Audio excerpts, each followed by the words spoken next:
We're out here today at our firing range. Our officers are going through this week their annual qualifications, and we're also incorporating a familiarization course on our shoot to incapacitate option that we're now giving to all of our officers in their use of deadly force. Did anyone else catch what I just heard about the training of the LaGrange Police Department? That they are going to add an incapacitation option to their deadly force? Do you hear yourselves? Do you hear yourselves? Deadly force isn't designed, nor can it be said to only incapacitate. One may happen to be incapacitated in the process of being on the receiving end of deadly force, but the intention to incapacitate is a mistake. It is a training mistake. Doesn't anyone notice this? I feel like I'm taking crazy pills! Of course, the headlines are giving a complete mischaracterization of this concept, saying that officers are trained to shoot here, not to kill, as if what they are normally trained to do is to kill. That's what the training is about for police, is how to kill. My goodness, we are becoming a nation of intellectual infants, incapable of thinking for ourselves based on objective, rational facts. No cops are trained to kill. They are trained to stop the threat.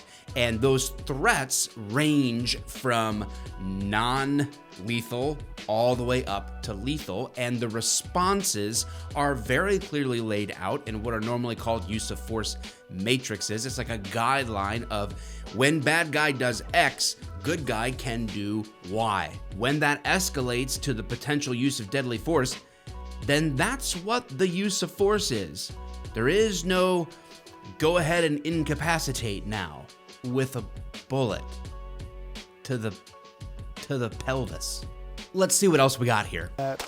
Many nations train their officers to shoot to incapacitate, if that's possible. Oh gosh, you don't just decide to incapacitate. We're not John Wick. This isn't a movie.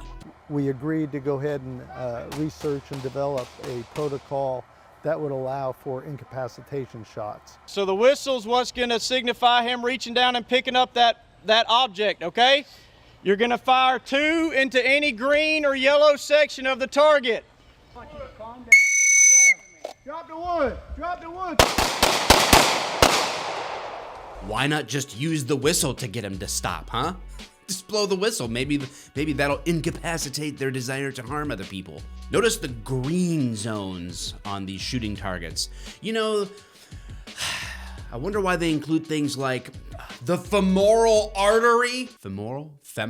And don't even get me started on the idea of trying to shoot someone's forearm while they're in the process of picking up a stick, a gun, a hammer, or a friggin' Twinkie.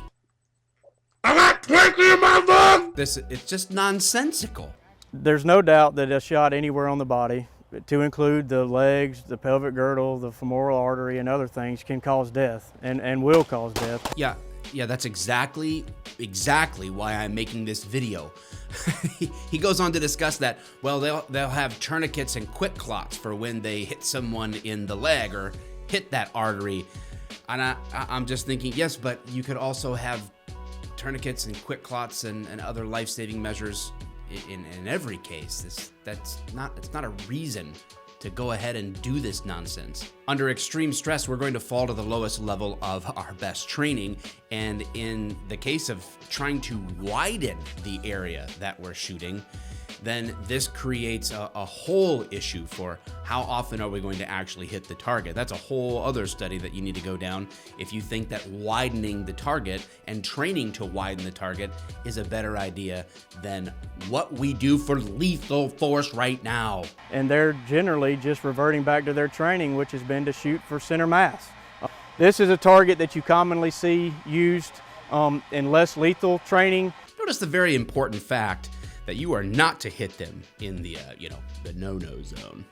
So go ahead and widen your shots, yes, by all means, except in the middle of that extremely stressful, once-in-a-lifetime situation, be sure that in all that, you don't hit that 2 inches square, ending their hopes at reproductive pleasure. Could this get worse? Yes. While you're reassessing, if you get a second whistle that would sound like that, that means those 2 shots did not work, and I want you to fire 2 center mass. Okay? We tried those 2, shoot to incapacitate, they didn't work. He's still coming, so now we're gonna go to center mass. Oh my gosh. He literally just said to reassess right in the middle.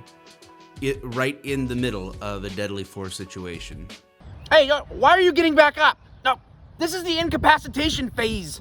All right, guys, there is a whole 6-minute video. If you want to look up the Atlanta Journal-Constitution, it's on YouTube, it's on the Google machines. You can go find the full video, full context, so that you know I'm not just making stuff up. In the end, there are some key dangers that I think this presents in all seriousness that we need to really be careful about here, especially since I'm already seeing that some other departments are seeing this and saying, hey, we would like to adopt that too. The primary dangers I see coming out of this is they have to do with liability. First of all, the liability that how in the world will you be able to prove that you could not have incapacitated somebody if you're trained to, quote, incapacitate? I mean, how will you ever either prove or disprove that in a court of law? It's completely an amalgamous concept, and the reason you can't just train to incapacitate while using bullets from a firearm is for that exact reason. There is no way to predict that. Bullets do crazy things. I've seen people die from single gunshot wounds from small calibers, and I've seen people live from a lot of gunshot wounds from larger calibers. It's not a one-size-fits-all thing. That's why you're stopping the threat. Even though you're using lethal force, the objective is to stop the threat. This whole thing is based on a false premise. Another liability that comes out is officer safety. It's going to create a situation, potentially at least, where an officer is pausing. Instead of ending the threat, they're thinking about, should I go for the kill or should I incapacitate? We're creating a false dichotomy here in a situation where literally milliseconds count, and we're putting officers at greater risk to injury or death themselves as they put themselves in harm's way. This also creates a greater liability to everyone else around us. If this is the direction that department and other departments are headed, it's going to increase the danger to the community as a whole. When we are weakened in our approach and our responses, the criminals are emboldened. And so, again, these things are principles and would require a lot more talking it out. So what do you think? Drop your thoughts in the comments. If you like the content that I'm putting out, please like it, please comment, please share. And if you can subscribe and hit notifications, please do that. I appreciate you guys. Go support one of my sponsors, Black Rifle Coffee. You can use the code MikeTheCop and try it for 15% off. See you next time.